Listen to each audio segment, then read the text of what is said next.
Bonjour tout le monde, bienvenue à un petit 15 numéro 14. Et bien, celui-ci, je vais essayer d'aller assez rapidement. C'est sur la plaque Jelly. Alors, qu'est-ce que c'est la plaque Jelly? En fait, c'est une gélatine. Je vous montre l'emballage. C'est une gélatine assez épaisse. Vous voyez? Et c'est fait vraiment pour faire de l'impression. Et avec ces papiers-là, on peut s'en servir pour le collage, on peut les découper, on peut faire, ça peut être des bases pour une abstraction. Écoutez, il y a plein de choses qu'on peut faire, mais moi je m'en sers surtout pour faire des papiers. Alors, ça vient de ce format-là, ça c'est un 6 par 6. Il y en a des plus grands, des 8 par 10. Et moi j'ai le très grand, 12 par 14, qu'on va utiliser un peu plus tard. Et il y a aussi des formes rondes, petites, carrées. J'en ai d'autres aussi, je les sortirai. Pour mon cours, on se sert de celui-là, c'est amplement. Ça vaut, celui-là, à peu près une vingtaine de dollars. Ça, c'est une quarantaine. Et le grand, je pense, il n'est pas loin de 100 dollars, 95 dollars. On peut les avoir dans les magasins d'art, il faut s'informer, sinon sur Amazon. Alors, donc, il y a vraiment beaucoup de techniques et l'idée, c'est de travailler par superposition. Alors, même si on en fait un, il n'est pas tellement beau, on le met de côté, on continue, on le reprend et on se retrouve avec une multitude de papiers. Et c'est ce qui est amusant. Alors, ceux que j'aime, je les mets de côté. Ceux que j'aime moins, je les reprends, j'attends ça sèche. Et vraiment, là, c'est vraiment infini ce qu'on peut faire avec cette plaque. Alors, on va commencer par des techniques simples. Et après ça, je vais ajouter des stencils. Je vais ajouter toutes sortes de bases. Et en parlant de base, sur quoi on fait ça? Bien, on peut prendre simplement du papier pour le papier d'imprimante. Parce que, vous n'oubliez pas qu'il va y avoir beaucoup de couches de papier. On n'a pas besoin d'avoir un papier très solide. Ça peut être un papier journal, un papier imprimé, un papier de riz, un papier de soie. Oui puis non, parce que ça va déchirer, un papier ciré. Parfois, je les prépare, mes bases. Voyez-vous ici, là, j'en ai un grand qui est en train de sécher. J'ai mis des partitions, du lettrage. On va l'utiliser, celui-là. Il est en train de sécher. Et aussi, ce qu'on peut faire, c'est aussi préparer une plaque d'impression. Alors, j'en ai un ici qui est aussi en train de sécher. Alors, c'est vous savez, une toile cartonnée. Je les aime beaucoup pour faire toutes sortes de choses. Et j'avais un exemple de couleur en dessous. Et là, je me suis amusée avec mes rouleaux, j'ai imprimé, j'ai des étampes. Alors, j'ai fait une belle plaque d'imprimer avec du mortier de structure. Lui aussi, il est en train de sécher. On va s'en servir. OK. Alors voici. On commence par le rouleau. J'ai une petite palette à côté. On va commencer des choses de base. Et après ça, graduellement, on va faire d'autres choses. OK, alors, on y va. Alors, si vous voyez, j'ai ma plaque. Je l'ai mise sur un papier blanc. La plaque, à force de l'utiliser, elle devient un petit peu tachée. Et on la nettoie avec de l'alcool ou des petites lingettes de bébé. Moi, je travaille avec 2 feuilles. Si vous remarquez ça ici, j'ai fait comme une penture. Donc, je suis certaine que ça va. Je n'ai pas à le positionner à chaque fois. Je fais un test. Alors ça va fonctionner. Je fais l'autre bord. Ça va fonctionner. OK. Alors, voilà. Alors, ça en prend très peu. Voyez-vous? Très, très peu.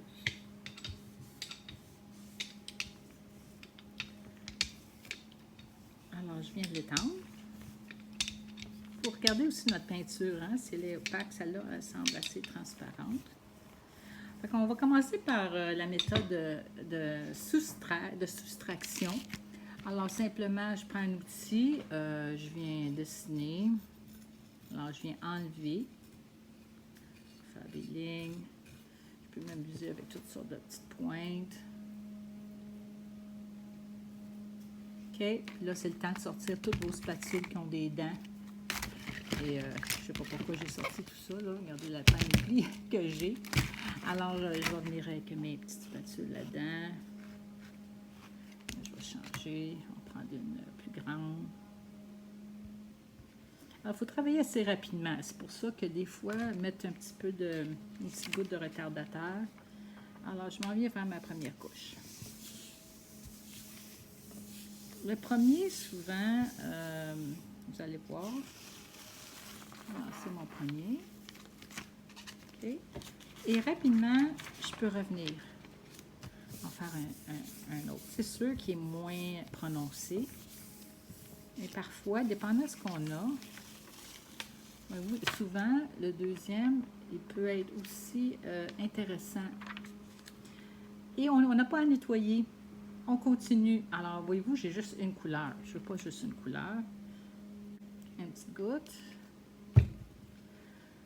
Alors, je reprends. Je n'ai même pas besoin de nettoyer mon rouleau.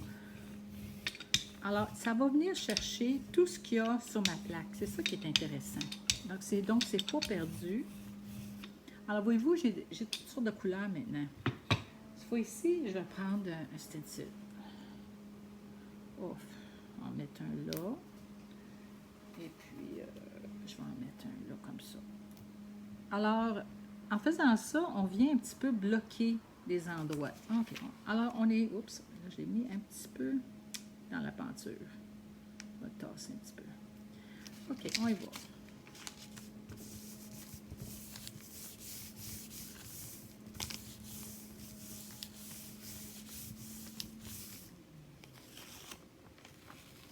Ah, l'orange n'a pas tellement sorti. Alors, voilà, on va enlever ça. On va faire celui-là avec. Alors, voyez-vous, là, je l'ai fait avec stencil, puis là, je l'enlève. On va voir ce que ça fait. Ah, regardez, c'est beau. OK. J'aime pas tellement celui-là, mais je continue. Alors, vous voyez que je ne vais pas trop dans toutes sortes de couleurs. Hein? Je me tiens un petit peu dans pas la même gamme, mais je peux oser après, là. Là, je veux pas que ça revire au brun. Alors,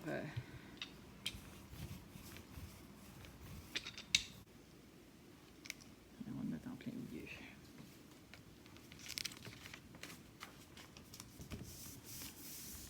Si vous avez ce qu'on appelle un baron aussi, ça va bien.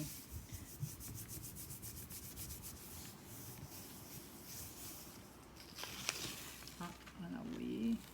Ah, c'est intéressant. Alors là, je vais l'enlever.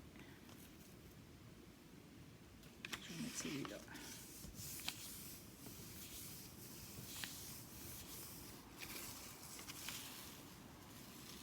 OK. OK. Alors là, j'ai le goût de prendre quelque chose d'un peu plus foncé. On va essayer ça.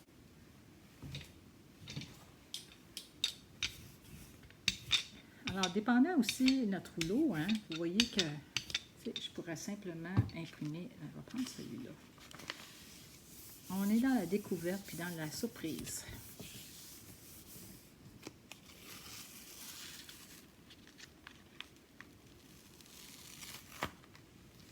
OK. Alors, celui-là, je pourrais revenir avec aussi.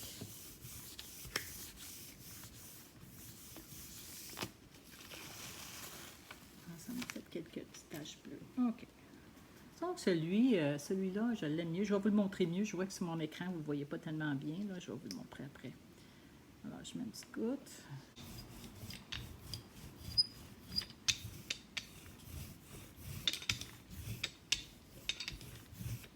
OK.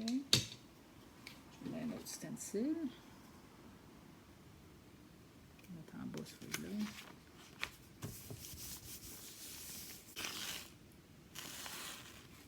Voyez-vous, là, on commence à voir différentes choses. OK. Alors, puis, ce qu'on peut faire aussi, si vous dites, ah, ben ça a l'air intéressant, on peut l'asperger un petit peu. Des fois, tiens, je remets celui-là. Puis, ça vient activer les couleurs. Ah, OK, intéressant. OK, alors je vous montre ceux-là. Voilà. Donc, fait avec stencil, grattage, j'ai pris quoi? Mes spatules. Voyez-vous toutes les variations que j'ai? Je vous montre le deuxième. Alors, voici le deuxième. Les choses intéressantes aussi, celui-là. Alors, je les fais sécher, puis des fois, je les reprends encore. Hein? C'est tant des fois, par exemple, celui-là, je le regarde. Je trouve ça, ce côté-là, un petit peu moche, là, ici, là. Ici, je trouve ça intéressant. Mais celui-là, un peu moins. Fait que je vais peut-être revenir plus tard avec ça. Alors, l'autre chose qu'on peut faire, c'est y aller par aussi soustraction. Je vous donne un exemple. Alors, ici, vous avez des petits outils comme ça là, qui vont si bien. Et puis, bon, qu'est-ce que je fais? Mettons, je fais un visage. On va faire un visage très simple. Alors, voilà. Tiens.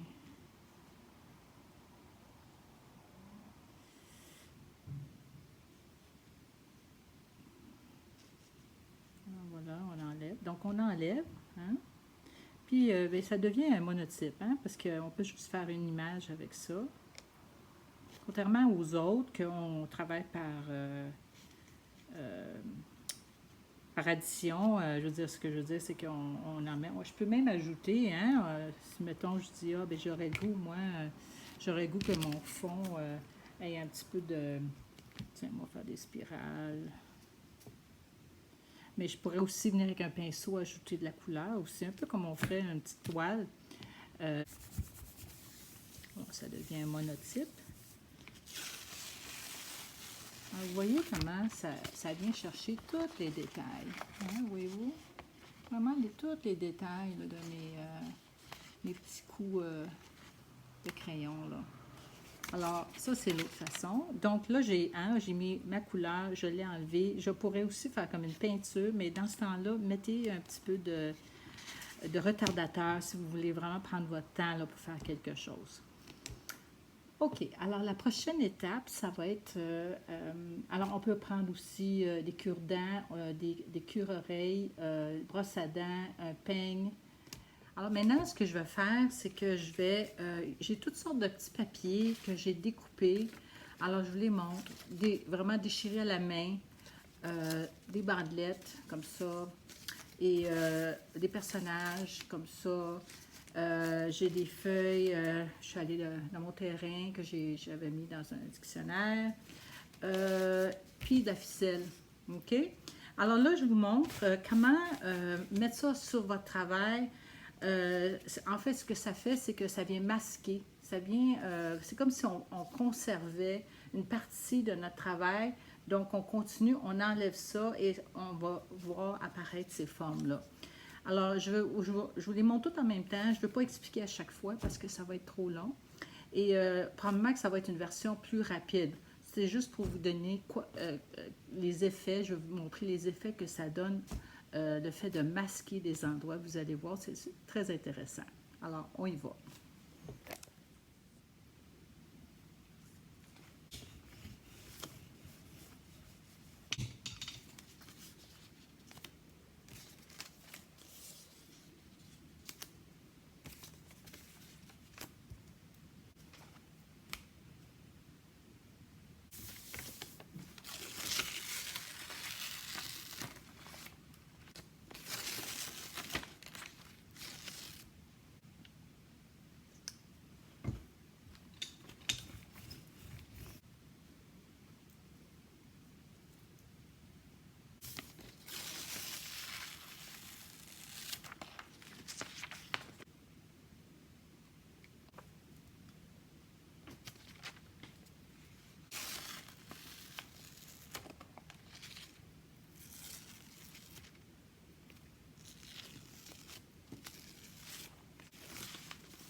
Alors, j'espère que vous avez aimé ma démonstration de toutes sortes de façons de masquer son travail.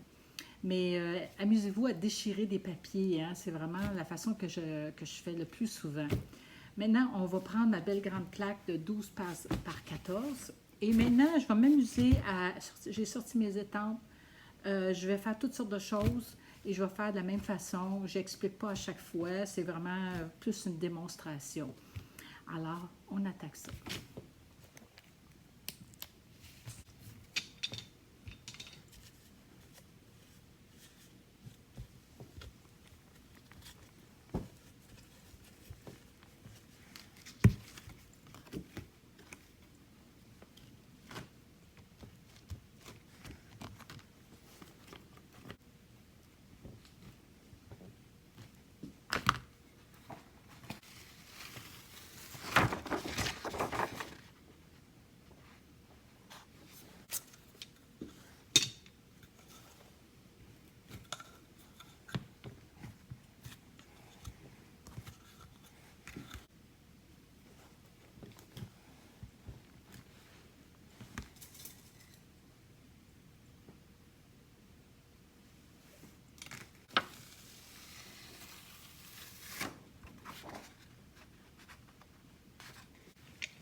Travail terminé quand je sens qu'il y a eu une recherche dans son travail. On peut aussi commencer avec un crayon. Je vous le montre rapidement.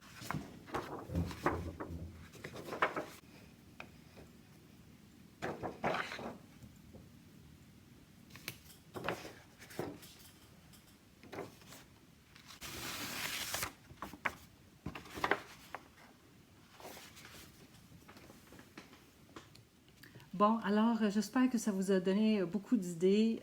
Donc, vous voyez qu'on travaille par couche, hein? Alors, même si il y en a certains que j'ai fait ici, ça ne veut pas dire qu'ils sont terminés. Je les reprends. C'est vraiment une technique de surprise. On peut très peu contrôler. Et ça nous apprend à vraiment être spontané, à se laisser aller. Puis des fois, on en fait avec quelques traits, quelques petites étampes, on réussit à faire quelque chose de vraiment merveilleux. J'espère que vous avez apprécié ça. J'ai vraiment plusieurs techniques que j'ai fait pour ce démo. Puis, désolée, ça a été un peu plus long. J'ai essayé de raccourcir. Donc, le prochain vidéo, la semaine prochaine, ça va être la cire froide. La cire froide, c'est une technique que j'adore. Ça s'inspire de l'encaustique, excepté que la cire froide, il n'y a aucun chauffage. Je le fais avec presque, je dirais, 98% de produits naturels. Et donc, c'est à froid, avec la cire d'abeille et la peinture à l'huile cette fois-ci. Et cette vidéo-là va être le dernier pour le moment. Ça va être mon 15e. Et ça ne veut pas dire que ça veut pas dire que je vais arrêter, mais plutôt prendre une pause après. Donc, j'espère bien que vous allez être là pour mon dernier la semaine prochaine, qui va être la cire froide et huile.